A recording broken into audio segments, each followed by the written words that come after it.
Hello, everyone, and welcome to our today's session. My name is Alina, and I'm representing Education USA Virtual. We are very, very good advisors here, a team of advisors in 11 countries that are helping you with your applications in the United States. So if you are interested about the opportunities of studying in the United States, there is a QR code on our screen that you can use. You can find your nearest Education USA center, and you can find the advisor that will help you with your application.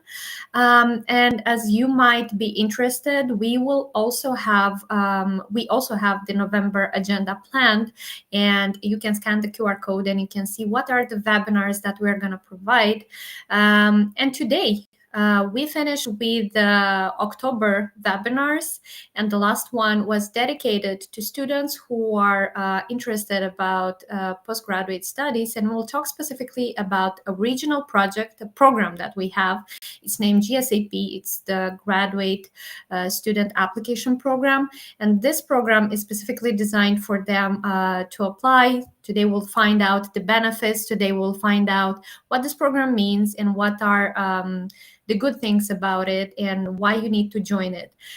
So I have invited today my colleague Aynash Kudisheva from Kazakhstan, and we also have two students that are gonna share their stories. They are alumni of GSAP programs. So I will just give the floor to Ayna to give us a short presentation about GSAP program, and then we'll have the Q&A session. So please feel free to submit your questions in the chat box. And now I will just ask Ayna to do her magic and tell us more about what is GSAP. Hi, Alina. Hello, everyone. I'm glad that I'm here tonight with you. So thank you so much for giving me a floor. I will be brief. I will not take much of your time because, I think you are more interested to hear our students' stories and their experience. So the Cross-Regional Graduate Students Advising Program, we call it GSAP, Cross-Regional GSAP, is the first year that we launched this program. The program is devoted to help students among 11 countries across the Central Asian and Eurasian region. So can you move to the next slide? I wanted to stop a little bit and talk about Education USA, that it is a U.S. Department of State network of over 430 international students advising centers in more than 175 countries and territories. The Education USA network promotes U.S. higher education to students around the world by offering accurate, comprehensive, and current information about opportunities to study and at universities in the U.S. So, as you say, the main aim of Education USA and our cross-regional team to help students, those who are interested in applying to U.S. universities. We are particularly supporting students who are applying to graduate programs. It means to master's degree and PhD programs. Next slide, please.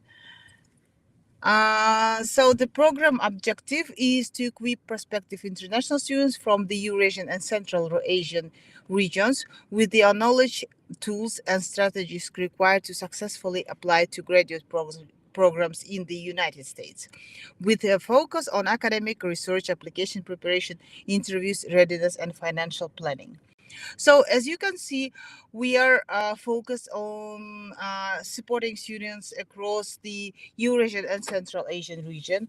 So it is the first requirement to be a citizen or to be residing in the one of the countries across the Eurasian and Central Asian region.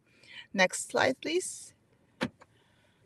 So you can see the learning outcomes. While you see the learning outcomes, I won't read them, but I can say that after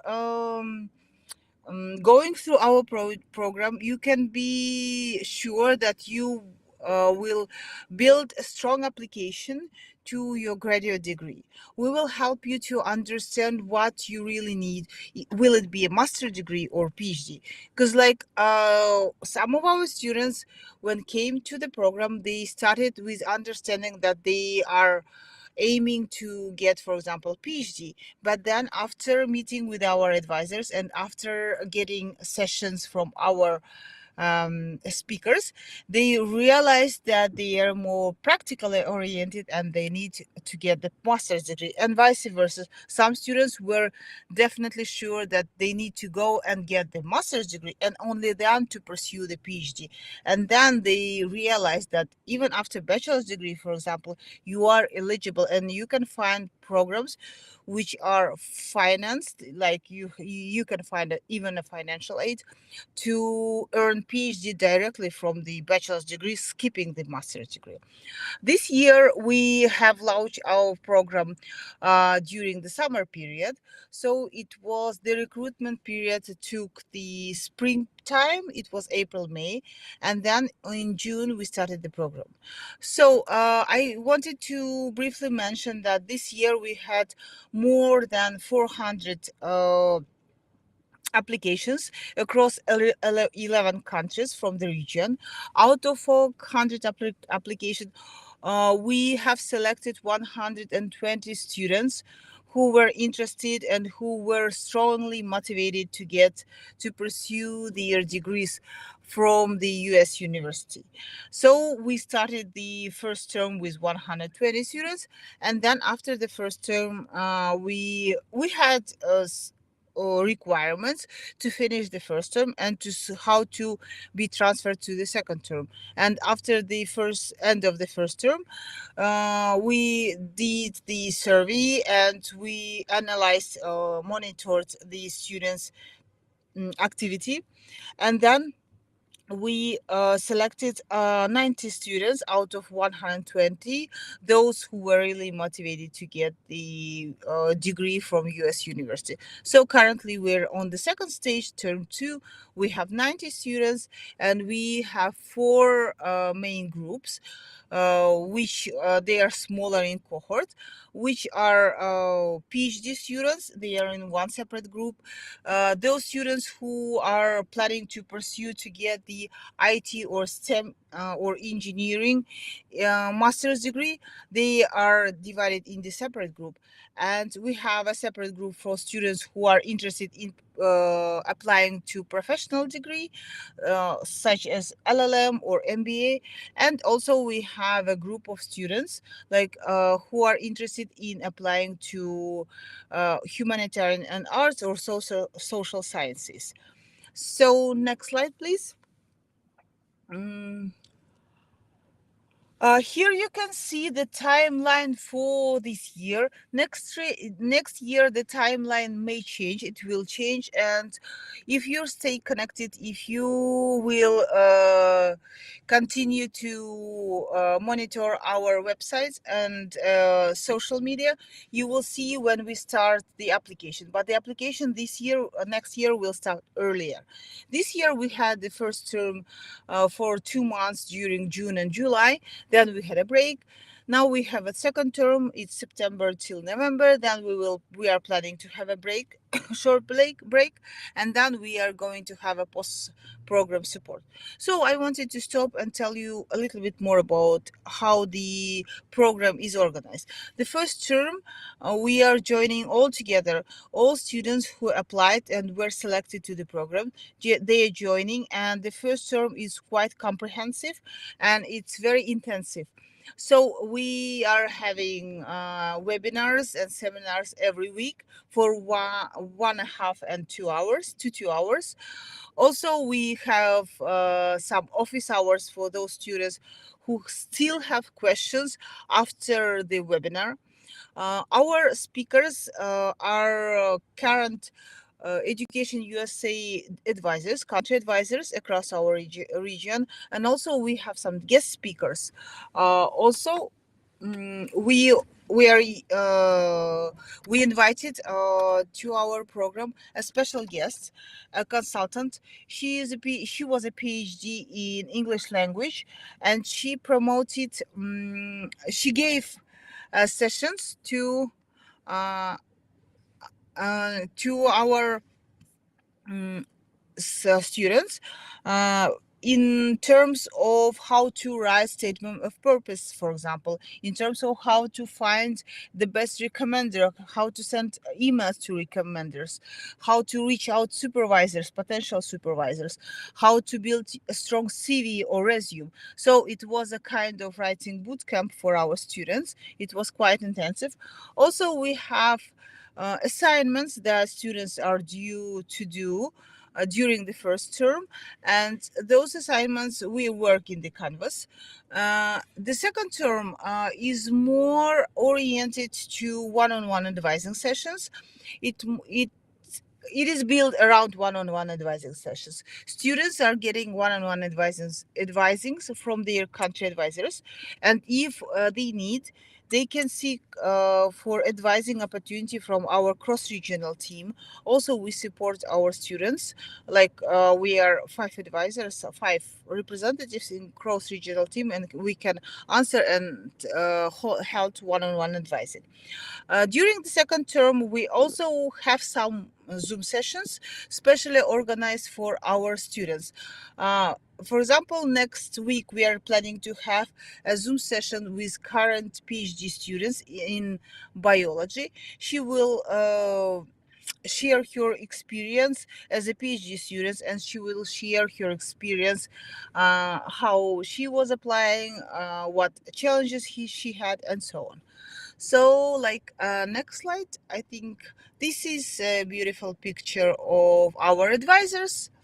You can see our advisors across our region. You don't see here Azerbaijani advisors because, like, currently I'm giving advising sessions for Azerbaijani students, and you can see here Alina. She is also helping and supporting us as a Education USA advisor in Moldova, and gives her help to students from Moldova, graduate students from Moldova. Next slide, please. Here you can see it's very, uh, I hope you can see.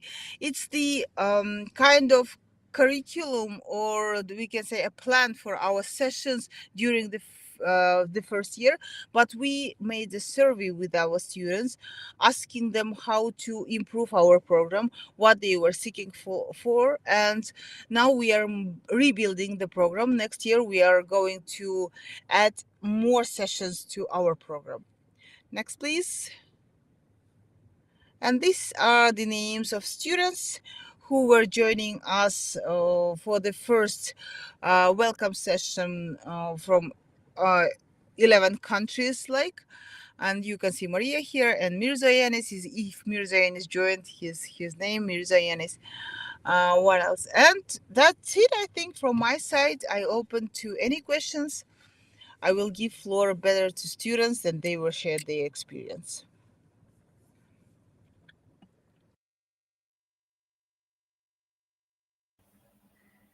Awesome. Thank you so much, Aina. Okay, so as we said and we promised at the beginning of this webinar, we have two alumni of the GSAP program. Aina will leave you on the screen because after we finish with the experience of Masha, then we'll continue maybe with Mirza Anis. He might have some internet connection issues, so I'm not sure if he will join us in the end. But we have here Masha who will share her story. So Masha is from Ukraine, and I'm just gonna give her the floor to her to just introduce herself, and then we can just move to the questions that we have prepared for her. And if you guys have more of them, submit them in the chat, because I'm more than sure that you will want to know more information about the benefits that she have found from this program. Thank you, Masha, for joining us today.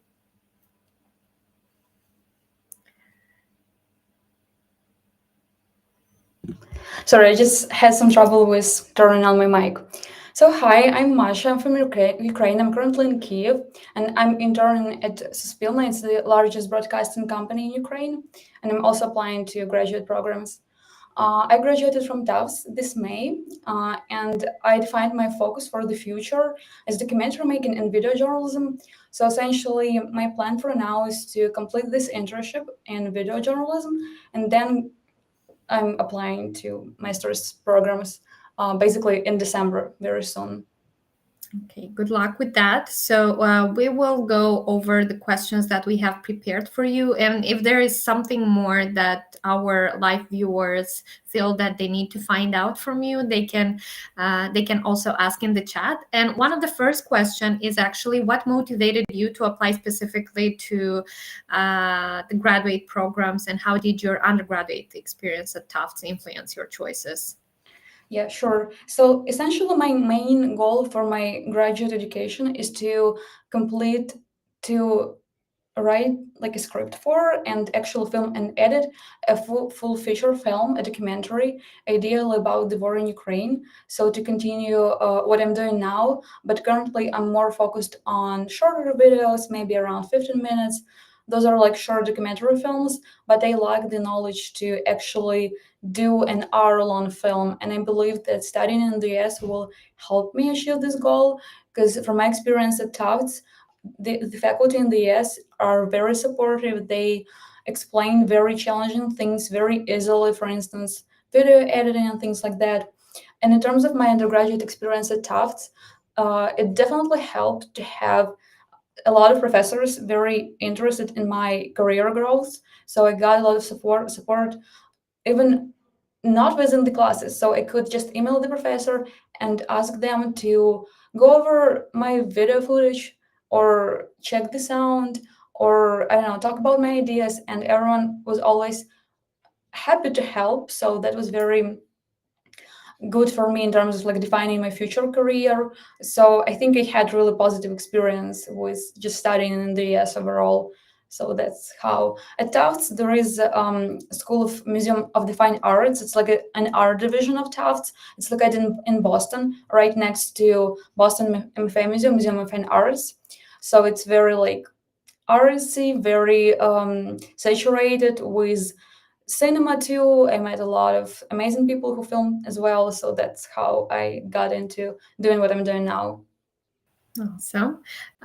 Okay, so you are now in Ukraine and you've studied at Tufts. If you can just give a brief, maybe, I don't know, an outro of why you returned to Ukraine and what inspired you to insist on reapplying for graduate programs, and what graduate programs are you thinking to apply for? Yeah, prior to coming to Tufts, my goal since 2014, since the initial invasion of Russia to Ukraine, my goal was to tell the stories of Ukrainians who are affected by the war. But I struggled a lot with finding the right tool to do it.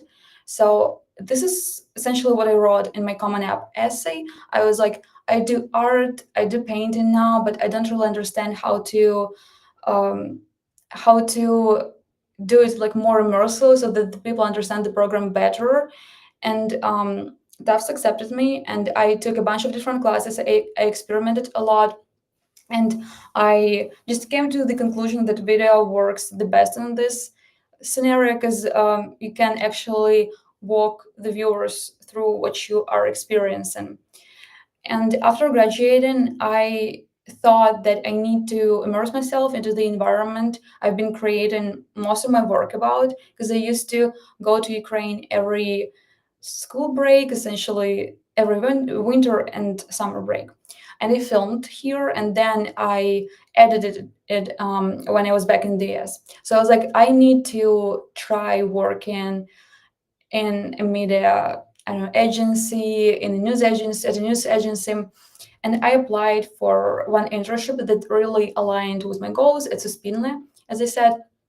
So while I've been doing my work here, I realized that I lack a lot of like technical knowledge and also knowledge in storytelling, maybe experience in storytelling. And I really need to boost that quickly in order to proceed with developing my career. So I just came to the conclusion that it's going to be the best way for me to do it through a master's program. In terms of the schools that I'm considering, Northwestern in Chicago, because they have just an amazing program for film, because you have 2 years to essentially complete your own film. Stanford has a similar program, so I'm applying there too. And then I'm applying to University of Miami because they rank top 5 in documentary making. Then I'm applying to Tufts as well because they have an MFA that gives you a lot of creative freedom. So I can take my topic and just work on it there.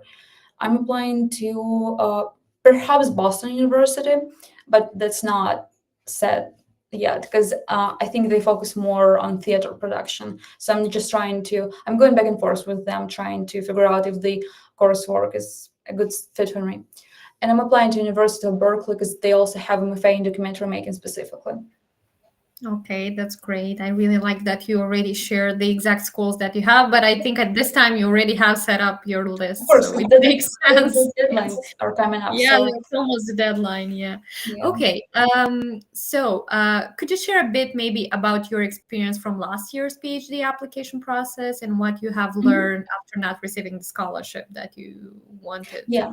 So last year it was my senior year at Tufts, and I've been working on a paper, like a research paper about a film piece about a war documentary, 20 Days in Mariupol by Mstislav Chernov.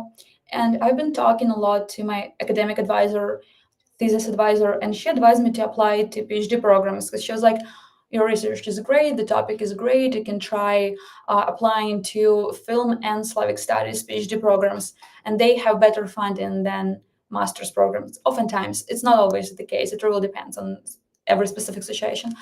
And I didn't have like much time to think and reflect because senior year is when you are basically overwhelmed with everything that's happening because you have to write your thesis in most of the cases, finish up with the classes. It's also just this feeling of this transition into some different stage in your life. So it's like, okay, I'm proceeding with the pages. But then I needed to apply early, like in December, obviously, and my paper was not finished yet. So I think I finished it in May and I defended it in May too. So it took me another, like, essentially half academic year to polish it. So that's one thing. It was not super strong. It was fine, especially for the timeline that it was given, but not perfect.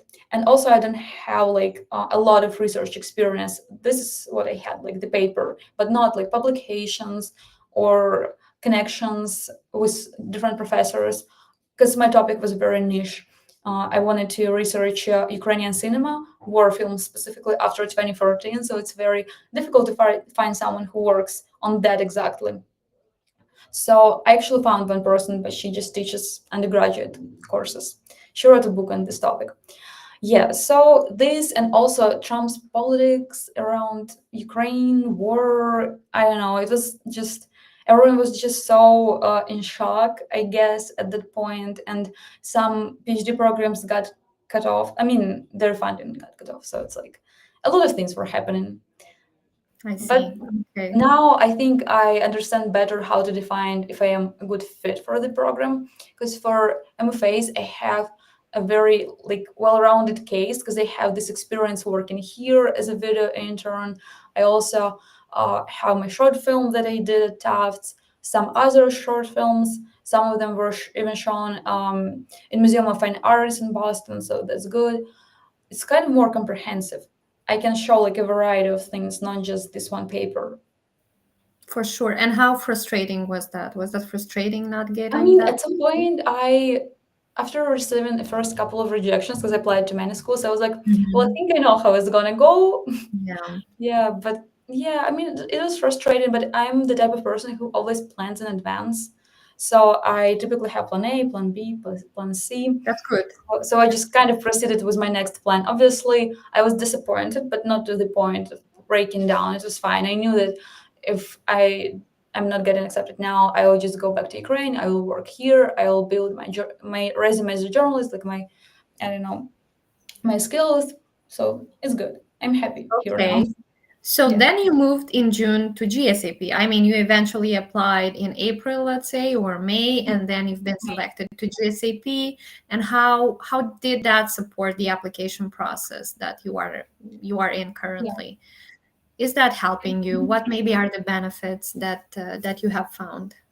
It is helping me a lot. So overall, it probably helps me the most in terms of the motivation because I have a cohort of people who do the same thing, and I feel the accountabilities that I need to meet with my advisor. I need to show some progress, and also just meeting with other people during the summer. It was good too, and also speaking more I don't know, technically. Even the sessions about cover letters, CVs, that was immensely helpful because I mean, after listening to the sessions, I was like, okay, yeah, I actually do have some mistakes in structure in my CV. So I didn't have things in chronological order, or I had them in reverse chronological order, which is not how it's supposed to be.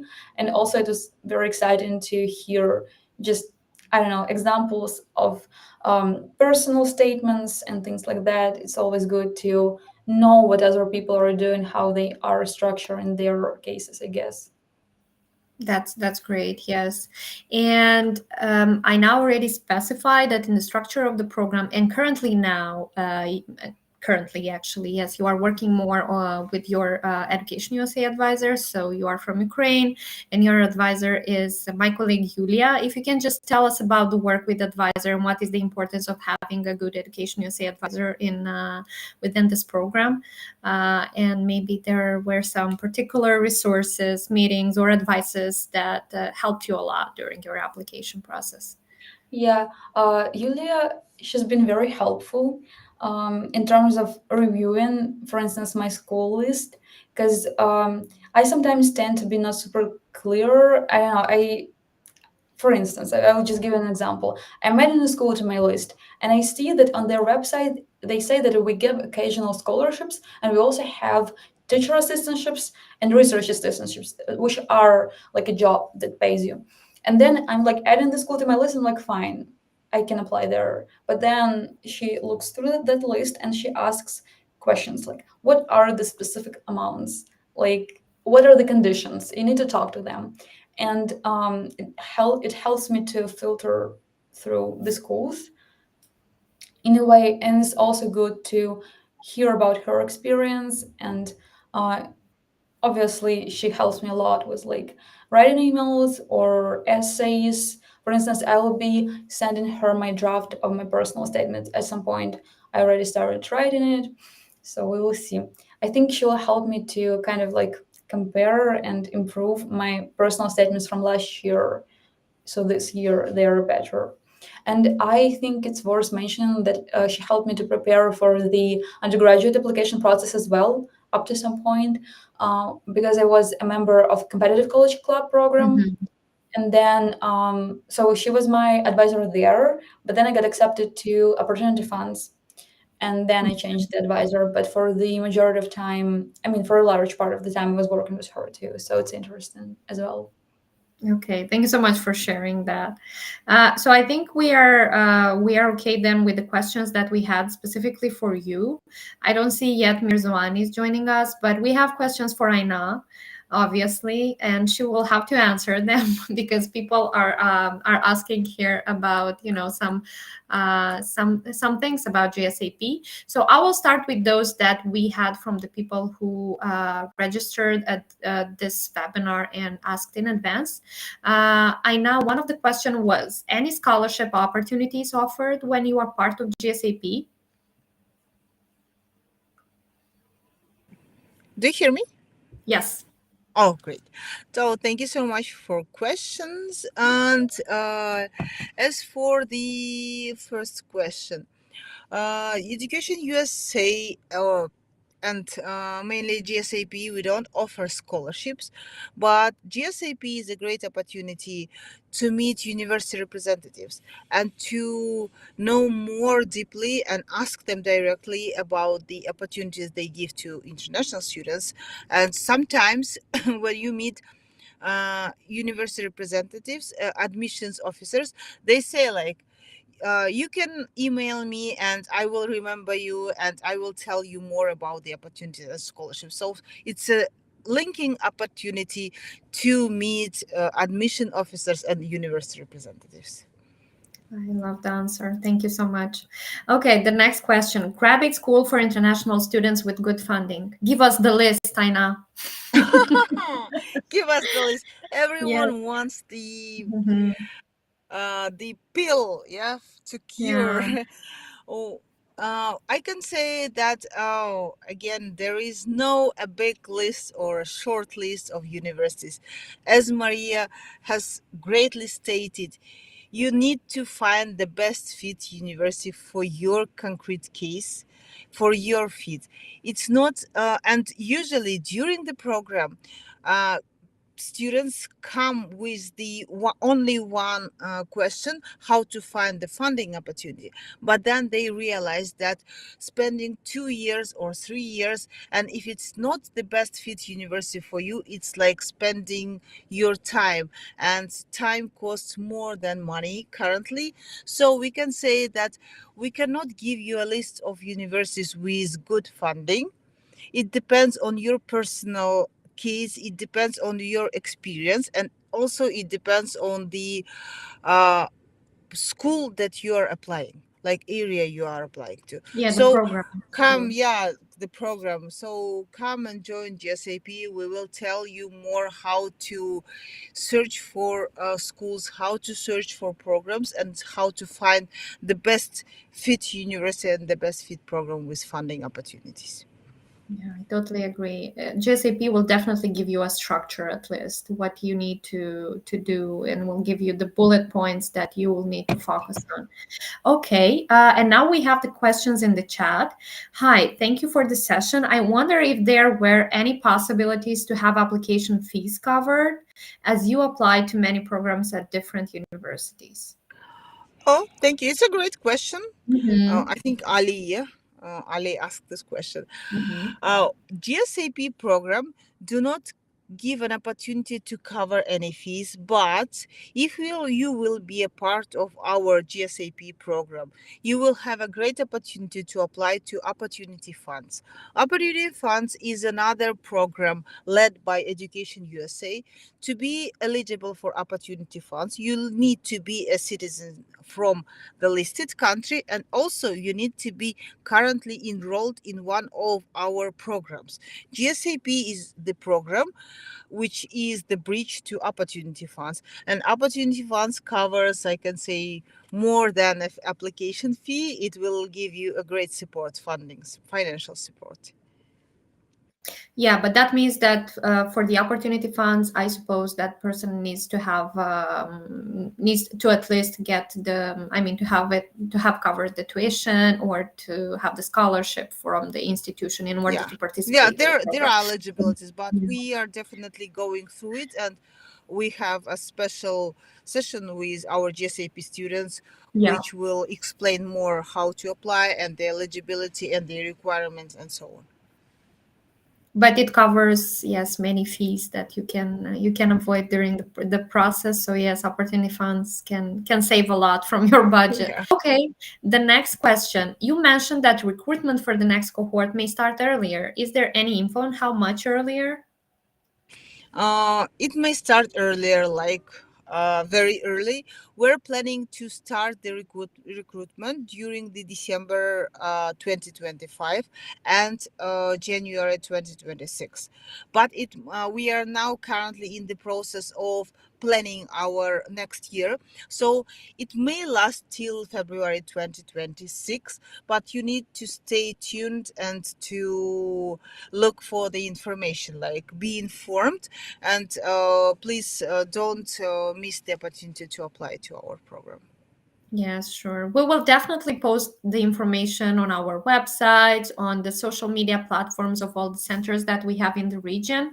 This is why you need to be in touch with the Education USA center you have in your country. There you will see the information. Our advisor will promote it on their pages, so you'll be able to see that.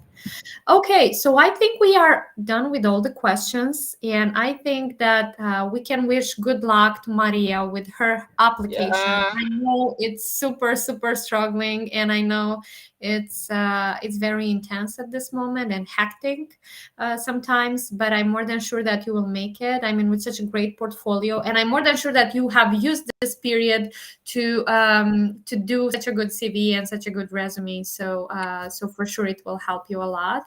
And good luck with your graduation from GSAP.